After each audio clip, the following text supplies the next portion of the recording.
la République démocratique du Congo, fidèle à ses valeurs de transparence et de responsabilité, a toujours tenu le même langage. La paix ne se négocie pas au prix du mensonge et ne se construit pas sur l'impunité.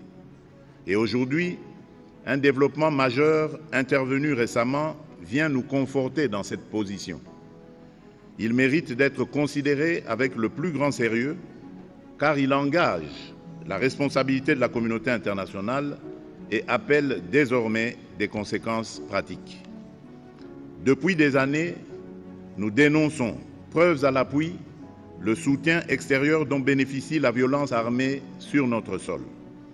Et voici que, dans une déclaration officielle faite ces derniers jours devant le Congrès des États-Unis d'Amérique, une haute représentante de la République du Rwanda a reconnu l'existence d'une coordination sécuritaire avec les rebelles de l'AFC M23.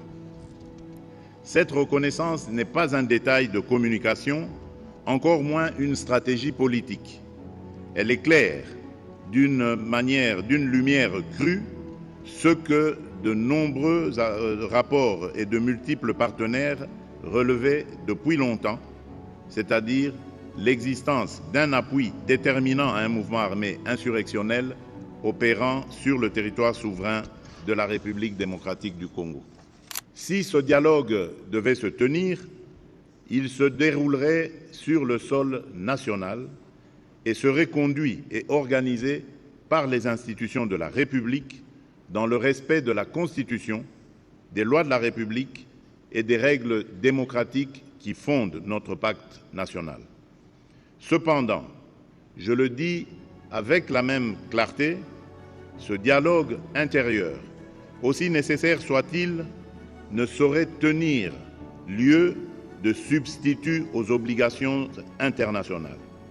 Il ne peut pas être invoqué pour relativiser une agression, ni pour diluer des responsabilités établies.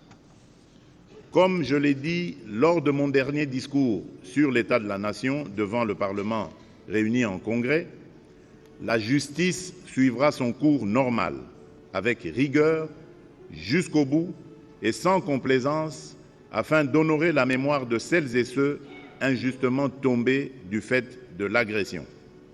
Donc, dialogue, oui, mais pas avec les auteurs de crimes commis contre nos populations.